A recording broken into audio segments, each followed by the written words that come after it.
although, or perhaps because he grew up in a Swiss Protestant clergy family and found Roman Catholic practices exotic, at least, if not threatening, the psychiatrist Carl Jung found the papal declaration in 1950 of the Assumption of Mary, the doctrine that Mary didn't die but was bodily assumed into heaven,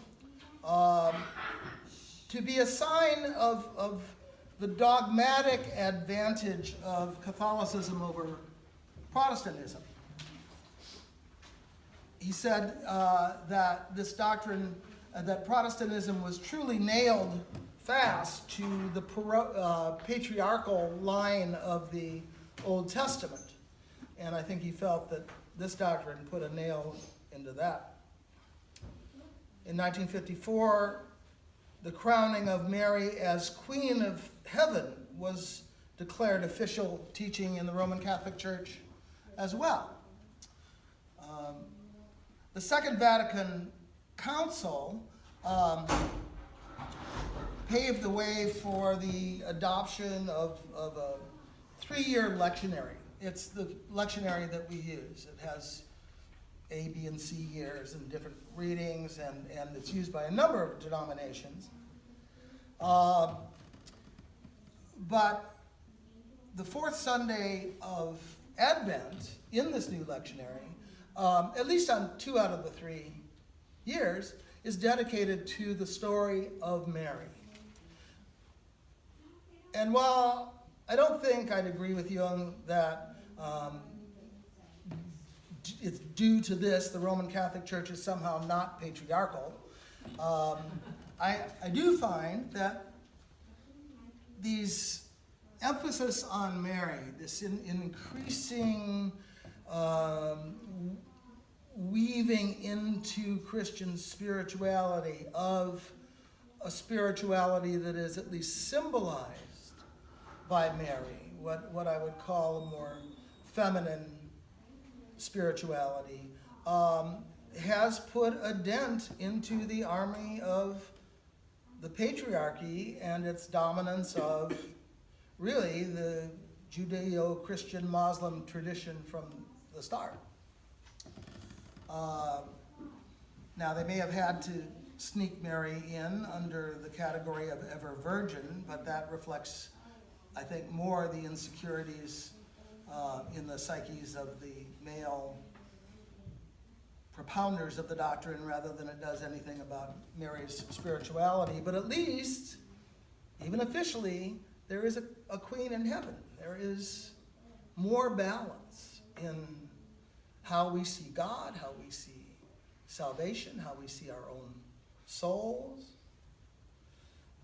Episcopalians carried that even further with the ordination of women as priests and bishops, and we incarnated that wisdom in this diocese by selecting Mary Gray Reeves as the third bishop of El Camino Real in 2007.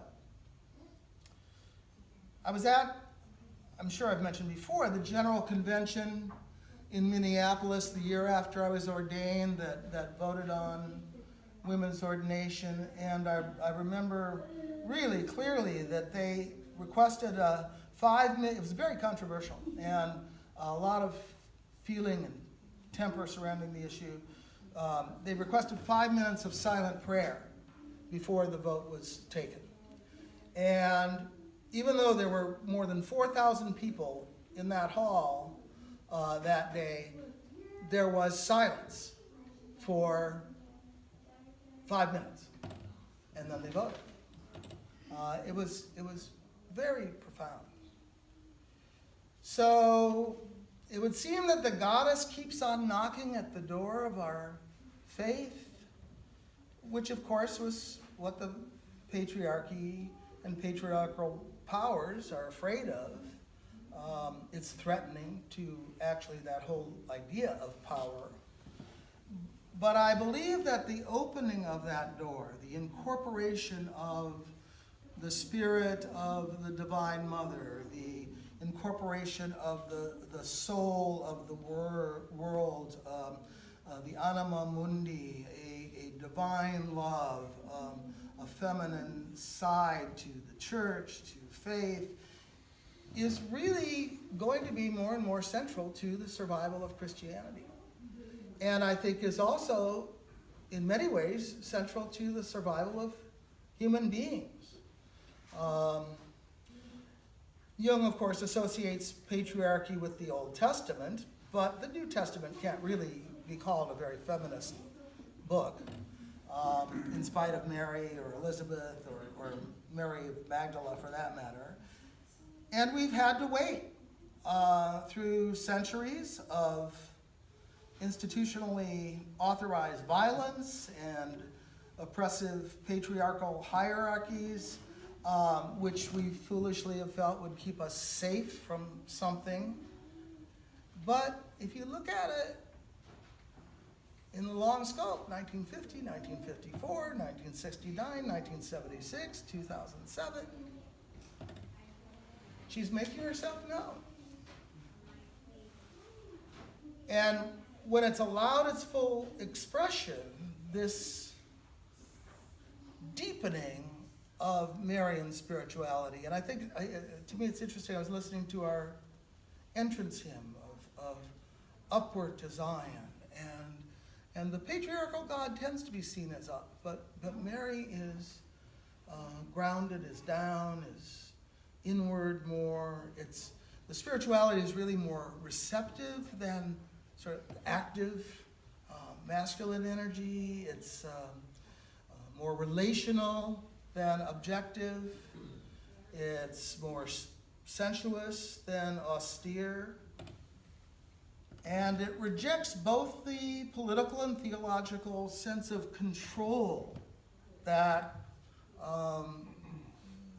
the more crusader or conquistador spirituality insists on.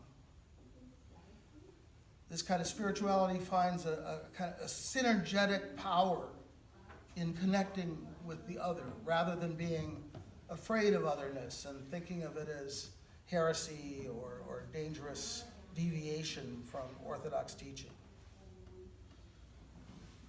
Marian spirituality, feminine spirituality, is open to the eros of God as well as the logos, bringing love to balance law, which, is central in the New Testament. The feminine spirituality symbolized by Mary, carried by the figure of Mary, is grounded. We speak of Heavenly Father, but we speak of Mother Earth. And I think it's not surprising that one of the signs of an over-patriarchal dominance in spirit is expressing itself in ecological crisis.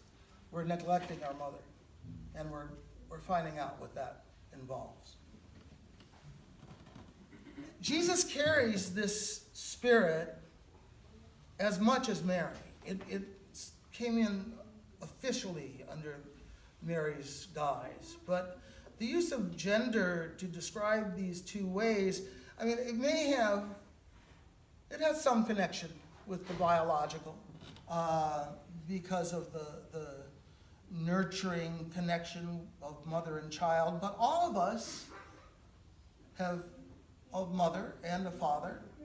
So each of us carries both these energies, both these spirits and souls within us. We have the whole spectrum.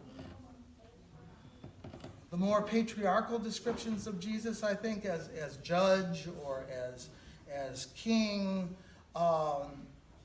his appellation as Son of God and being enthroned, are mostly post-mortem designations.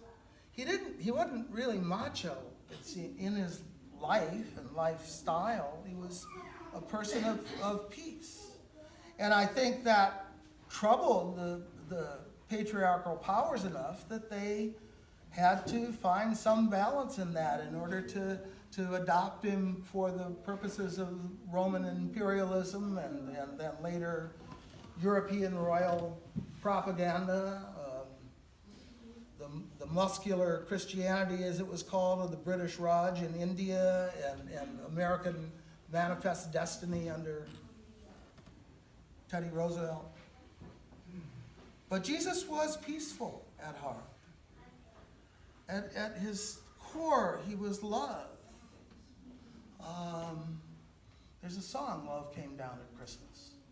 He was lamb as much as shepherd. St. Paul says it's in his weakness we find eternal strength. And weakness is something that the patriarchy fears. But the feminine understands that there is this power in weakness. It's like water, I think. The water flow adapts itself to whatever the lay of the land has to be. But look at the Grand Canyon. It can cause some interesting changes. And look at the meaning behind the words of the Magnificat that we had was contained in the gospel today, and that we could have had as an alternate gradual to the psalm. It's usually buried within very kind of liturgical formality, but it's pretty revolutionary, scattering the proud, bringing down the powerful, lifting up the lowly, feeding the hungry, sending the rich away. That's a display of what really being blessed in this way that Mary speaks of is all about. It's got a lot of power, even in weakness. Mary doesn't mark, as many who were at that Minneapolis convention, a return to some kind of worship of the Mesopotamian Great Mother who was all engulfing of male assertiveness and pride in a kind of oceanic self-oblivion. But she does bring a balance to this overly patriarchal desert-bred tradition that we've inherited, and brings with it some openness and fertility, a balance that's, I think, very much in tune with the Episcopalian Anglican Via Media, where we look at both and more than either or. It's a balance that I think can address the spiritual crisis of blind progress and industrialized irresponsibility that we seem to have fallen into.